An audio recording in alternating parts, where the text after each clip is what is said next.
आज हम आप लोग को बता देते हैं, संस्कृत के एनालिसिस करा देते हैं, ठीक है। संस्कृत में जो VVI क्वेश्चन है उनको, लेकिन कल हम एक वीडियो बनाए हुए थे हिंदी पर, जिसमें आप लोग अच्छा खासा रिस्पॉन्स दिए। इसके पहले हम सोशल साइंस का भी वीडियो बना चुके थे, ठीक है।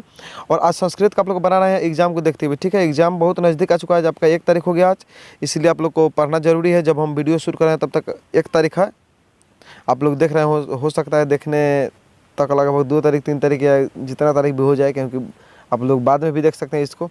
चलिए, तो सबसे पहले बता देना आप लोग को चाहेंगे कि देखिए, कल वाली वीडियो को आप लोगों ने बहुत अच्छा खासा रिस्पांस दिया, लेकिन आज वाली वीडियो को भी आप लोग बहुत शेयर कीजिएगा, क्योंकि वीडियो बनाने में तो बहुत ज़्यादा मेहनत भी लगता है। चलिए, जो 1 नंबर क्वेश्चन था संस्कृत का, 1 नंबर VVI क्वेश्चन ऑब्जेक्टिव का, जो महान से महान क्या है। महान से महान आप लोग जान लीजिए कि महान से महान या 12 से 12 या छोटा से छोटा आत्मा को कहा जाता है। किसको कहा जाता है? आत्मा को। यदि क्वेश्चन पूछेगा कि महान से महान क्या है, बड़ा से बड़ा क्या है, छोटा से छोटा क्या है, तो आत्मा मारिएगा, ठीक है।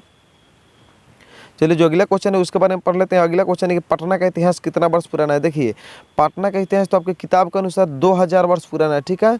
लेकिन इसका लूसेंट के अनुसार चला जाए तो 2500 वर्ष पुराना है, ठीक है, 2500 वर्ष। इसलिए ऑप्शन में आप लोग 2500 मारिएगा। लूसेंट के अनुसार सही है, लेकिन किताब के अनुसार आप लोग को 2000 ही दिया हुआ है। चलिए, अगला जो क्वेश्चन है उसके बारे में देखते हैं। अगला क्वेश्चन है कि यूनान का राजदूत कौन था। देखिए, यूनान का राजदूत कहा जाता है मेगास्थनीज को। किसको कहा जाता है? मेगास्थनीज को। मेगास्थनीज को। इसलिए यूनान का राजदूत मेगास्थनीज को कहा जाता है। मेगास्थनीज यहाँ पे यूनान से रहने वाले तो जो यहाँ पे आए हुए था। चलिए, अगला क्वेश्चन देखते हैं। अगला क्वेश्चन है कि मंगलम पाठ में कैसे मंत्र संकलित है। मंगलम पाठ में कैसे मंत्र है। ऑप्शन बनाएगा पदात्मक, गदात्मक, दोनों, या इनमें से कोई नहीं, तो मानिएगा पदात्मक। कौन है? पदात्मक है। अगला क्वेश्चन है, वो क्वेश्चन आपका है कि याज्ञवल्क्य ने आत्म तत्व की शिक्षा किसके दी। देखिए, आप लोग क्या कीजिएगा, इसमें अशुद्धि पर ध्यान ना दीजिएगा, क्योंकि ये जो है अपने तो हैंड से सेट किया नहीं गया है, क्योंकि मोबाइल के द्वारा सेट है, ठीक है। और मोबाइल के द्वारा मात्रा में इसमें लिखने में इधर उधर कर दिया मोबाइल, ठीक है। इसलिए आप लोग मात्रा पर ध्यान नहीं दीजिएगा, आप लोग क्वेश्चन पर ध्यान देना है, क्योंकि इसमें तो हम समझ रहे हैं कि आप लोग हिंदी और संस्कृत में मात्रा ही रखता है मायने। लेकिन मैं जो लिखूंगा वो बिल्कुल सही लिखूंगा, जैसे कि मैं अभी इस टाइप से लिख रहा हूँ, उस टाइप से। लेकिन जो आपके ब्लैक अक्षर में लिखा हुआ है वो आपके मोबाइल का लिखा हुआ है, ठीक है। उसमें हो सकता है इसमें त्रुटि कुछ रह गई हो मात्रा में। चलिए, अगला जो क्वेश्चन है कि याज्ञवल्क्य ने आत्म तत्व की शिक्षा किसको देती थी। देखिए, याज्ञवल्क्य जो देती थी आत्म तत्व की शिक्षा मैत्रेयी को देती थी, मैत्रेयी को, ठीक है। याज्ञवल्क्य देती थी मैत्रेयी को आत्म तत्व की शिक्षा। अगली क्वेश्चन है जो वो है कि आधुनिक काल की संस्कृत कवित्री कौन है। आधुनिक काल की जो संस्कृत कवित्री है वो है पंडिता छमाराव। पंडिता छमाराव आधुनिक काल की कौन है? पंडिता छमाराव, ठीक है। आप लोग कंफ्यूज ना होइएगा। अगला क्वेश्चन जो है वो है कि शंकर रचितम किन की रचना है। शंकर रचितम जो रचना है वो है शंकर पांडुरंग पंडित की। शंकर पांडुरंग पंडित की, पांडुरंग पंडित। अब इसमें क्वेश्चन एक आ जाता है कि शंकर पांडुरंग पंडित कौन थे, ठीक है। तो पंडिता छमाराव के पिताजी थे शंकर पांडुरंग पंडित।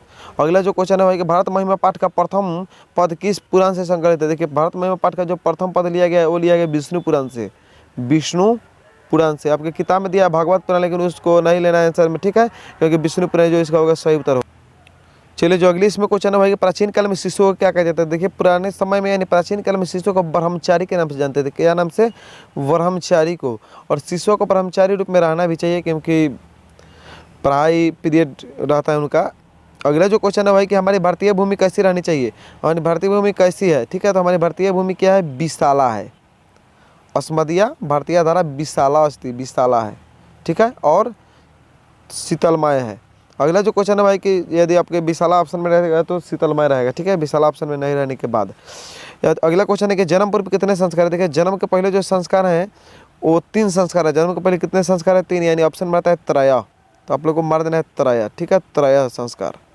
त्रय संस्कार ऑप्शन में आपका रहेगा त्रय। ऑप्शन में क्या रहेगा? त्रय, याद रहे, ऑप्शन में रहेगा त्रय, तो मार देना है त्रय संस्कार है। अगला जो क्वेश्चन है कि गोदान किस संस्कार का मुख्य कर्म है। देखिए, गोदान जो है केशांत संस्कार का मुख्य कर्म है। केशांत संस्कार, केशांत संस्कार का मुख्य कर्म है गोदान, ठीक है। यदि ऑप्शन में केशांत संस्कार नहीं रहता है तो विवाह संस्कार रहेगा ऑप्शन में, विवाह संस्कार, कंफ्यूज ना होइएगा। अगला जो क्वेश्चन है कि नित्य श्लोका पाठ का किस ग्रंथ से संकलित है। देखिए, नित्य श्लोका जो पाठ है वो आपके विदुर नीति से संकलित है। किससे संकलित है? विदुर नीति से संकलित है, विदुर नीति से,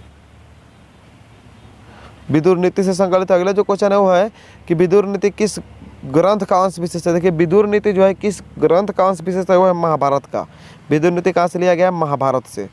वो महाभारत का अंत विशेष है। ठीक है, अगला जो क्वेश्चन है वह कि किससे कुल की रक्षा होती है। क्वेश्चन है कि किससे कुल की रक्षा होती है, तो वृत्ति एवं व्यवहार से जो होती है कुल की रक्षा होती है। व्यवहार आपका अच्छा होगा तो कुल की रक्षा होगी, या वृत्ति अच्छा होगा तो, यानी वृत्ति का मतलब काम या कार्य से। ठीक है, अगला जो क्वेश्चन है कि विद्या को किसके रक्षा की जाती है। विद्या को किससे रक्षा की जाती है। विद्या को योग से रक्षा की जाती है। किससे, योग से, यानी योग से किसकी रक्षा होती है, तो विद्या की रक्षा होती है। अगला जो क्वेश्चन है वह है कि उद्योगम पुरुषम उपैति लक्ष्मी या किस पाठ से संकलित है। यह आपका क्रमवीर कथा से संकलित है, जिससे राम प्रवेश का कहानी दर्शाया गया है। क्रमवीर कथा, जो राम प्रवेश एक दलित परिवार का रहता है, बिहार से ही रहता है, जो अपने क्या करता है, स्नातक परीक्षा में प्रथम स्थान लाकर अपना नाम रोशन करता है। अगला जो क्वेश्चन है भाई कि राम प्रवेश ने स्नातक परीक्षा में कौन सा स्थान प्राप्त किया, तो वो प्रथम स्थान, अभी बता दिया मैंने, प्रथम स्थान प्राप्त किया था। ठीक है, और पूछता है अगला क्वेश्चन कि राम प्रवेश ने किस में प्रथम स्थान प्राप्त किया, तो स्नातक परीक्षा में। अगला जो क्वेश्चन है भाई कि स्वामी दयानंद का जन्म कब और कहाँ हुआ। देखिए, स्वामी दयानंद का जन्म जो हुआ 1824 में गुजरात प्रदेश के टंकारा नामक गाँव पर हुआ। गुजरात के टंकारा, याद रहे टंकारा। अगर पूछता है क्वेश्चन किस गाँव में हुआ, तो टंकारा गाँव में, किस प्रदेश में, तो गुजरात में हुआ, यानी किस राज्य में, गुजरात में। अगला जो क्वेश्चन है वह है कि आर्य समाज की स्थापना सर्वप्रथम कहाँ हुई थी, वो हुई थी मुंबई में। आर्य समाज की सर्वप्रथम स्थापना हुई थी मुंबई में।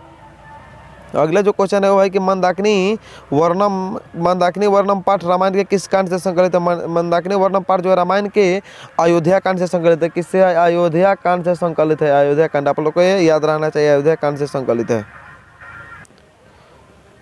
अगला जो क्वेश्चन है वह है कि बूढ़ा बाघ कहाँ बोल रहा था। देखिए, बूढ़ा बाघ जो बोल रहा था वो तालाब के किनारे बोल रहा था, क्योंकि तालाब में के किनारे कुछ लेकर खड़ा था और बोल रहा था वो पथिक को, यानी राही को, कि ये मेरे सोने का कंगन है। तालाब के किनारे ऑप्शन रहता है, नदी के किनारे तो नहीं मरना है, तालाब के किनारे मरना है। ठीक है, इससे से भी थोड़े थोड़े गलती बच्चा सा कर देते हैं। अगला जो क्वेश्चन है भाई, कर्णस्य दानवीरता पाठ किस ग्रंथ से संकलित है। जो कर्णस्य दानवीरता पाठ को लिया गया है वो कर्णभार से लिया गया है। किससे लिया गया है, कर्णभार से।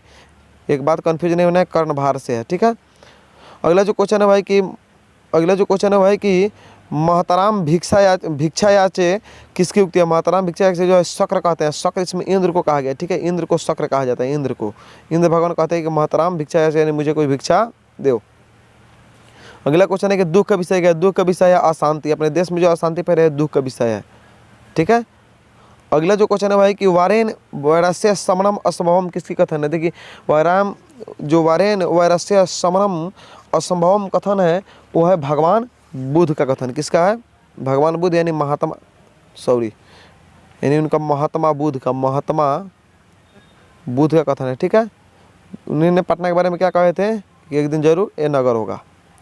अगला जो क्वेश्चन है भाई कि न्याय दर्शन के प्रवर्तक कौन है। न्याय दर्शन के जो प्रवर्तक है वो है ऋषि गौतम। इस क्वेश्चन के आंसर ऋषि गौतम न्याय के प्रवर्तक है, न्याय दर्शन के ऋषि गौतम। ठीक है, कन्फ्यूज नहीं होना है।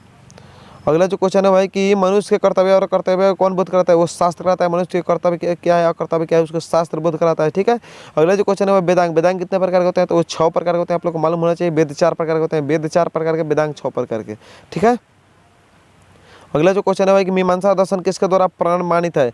मीमांसा दर्शन जो है आपके जैमिनी के द्वारा प्रमाणित। किसके द्वारा, जैमिनी द्वारा प्रमाणित है, इसलिए कन्फ्यूज ना होइएगा। अगला जो क्वेश्चन है कि निरुक्त का क्या कार्य है। निरुक्त का जो कार्य है वो आपका निरुक्त का कार्य है वेदार्थ बोध। इसका कहने का मतलब कि वेद के अर्थ से आपको बोध कराना, किससे काम है, मीमांसा निरुक्त का कार्य है। ठीक है, अगला क्वेश्चन जो है वो है कि न्याय दर्शन के प्रवर्तक कौन है। न्याय दर्शन के जो प्रवर्तक माना जाता है वो माना जाता है ऋषि गौतम को। अभी मैंने बता दिया कि न्याय दर्शन के प्रवर्तक कौन है, ऋषि गौतम है न्याय दर्शन के प्रवर्तक, ऋषि गौतम। अगला जो क्वेश्चन है वो है कि वराह मिहिर द्वारा रचित कौन सा ग्रंथ है। तो उसके द्वारा जो रचित ग्रंथ है उसका नाम है वृहत संहिता वराह मिहिर के द्वारा रचित ग्रंथ है। ठीक है, वृहत संहिता। क्वेश्चन पूछता है कि वृहत संहिता के रचनाकार कौन थे, वराह मिहिर है। ठीक है, अगला जो क्वेश्चन है कि भारतीय दर्शन की कितनी संख्या है। भारतीय दर्शन की जो संख्या है वो कितने हैं, 6 है। वेदांग जितना है उतना भारतीय दर्शन की संख्या है।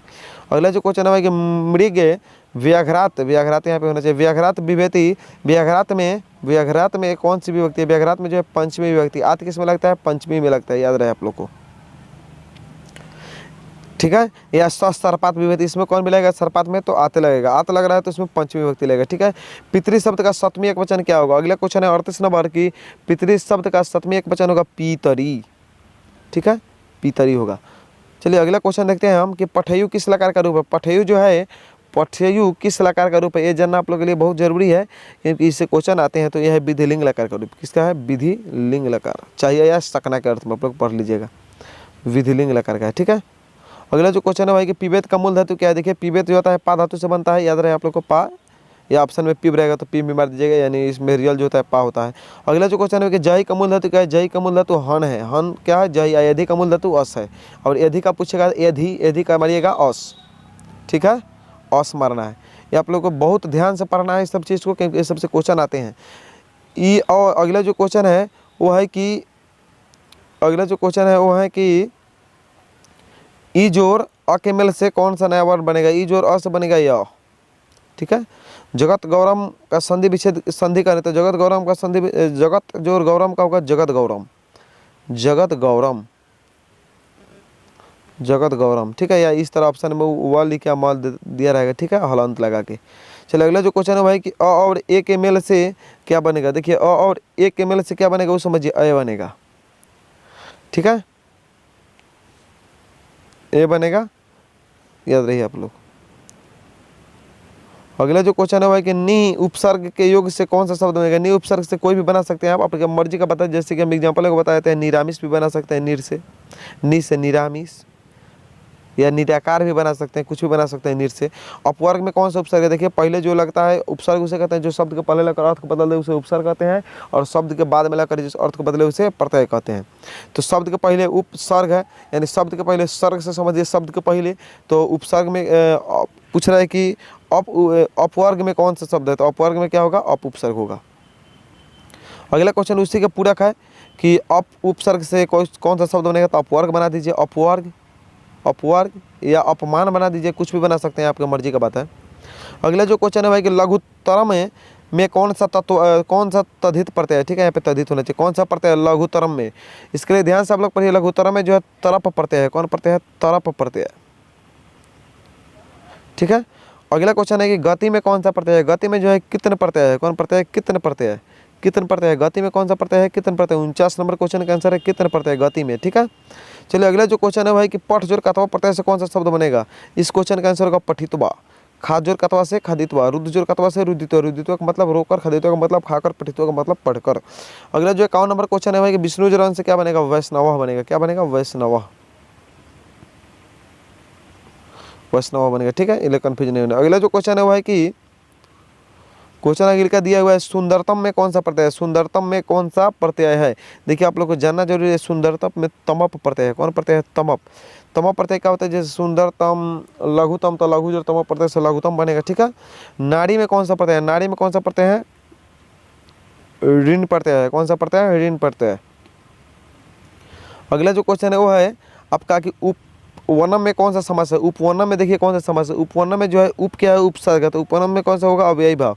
जिस समास का प्रथम या द्वितीय प्रथम पद अव्यय या उपसर्ग हो उसे अव्ययी भाव समास कहते हैं। अगला क्वेश्चन है रूपस्य योगम का समस्त पद क्या होगा। रूपस्य योगम का होगा रूप योग्यम, रूप योग्यम होगा, रूप योगम योग्यम, इसलिए आप लोग कन्फ्यूज ना होइएगा। अगला जो क्वेश्चन है वो है कि क्रोसम, अगला जो क्वेश्चन है भाई कि क्रोसम कुटिला नदी इस वाक्य में क्रोसम पद में कौन सी विभक्ति। देखिए क्रोसम कुटिला नदी जो है इस वाक्य में जो प्रथम पद है वो क्या है आपका, तो द्वितीय विभक्ति लगी है उसमें द्वितीय विभक्ति लगी है। कौन सा विभक्ति लगी है, द्वितीय विभक्ति, आप लोग कंफ्यूज ना होइएगा। अगला क्वेश्चन है कि अपवर्ग तृतीया का सूत्र का उदाहरण दे। अपवर्ग तृतीया सूत्र का जो उदाहरण होगा वो होगा, एक कोई उदाहरण ले सकते हैं जैसे कि सहमासेन संस्कृतम, सहमासेन संस्कृतम अपठते, यानी वो उसने एक मास में संस्कृत पढ़ लिया, एक काम जब समाप्त होने पर दूसरी काम शुरू होता है तो उसे अपवर्ग तृतीया कहते हैं, ठीक है। अगला जो क्वेश्चन है वो है कि सार्थक तृतीया का सूत्र का उदाहरण दे। सार्थक तृतीया का सूत्र का उदाहरण जैसे कि सकम सोम सार्धम के युग में सार्थक तृतीया का प्रयोग होता है, यानी उसमें तृतीय विभक्ति लगती है। जैसे कि आप कह सकते हैं राम के साथ सीता बन गई, राम के साथ सीता, तो रामेन साकम सीता, रामेन साकम सीता वनम अगछत, वनम अगछत, ठीक है, रामेन सकम सीता वनम अगछत कह सकते हैं, ठीक है। चलिए अगला जो क्वेश्चन है वो है 59 नंबर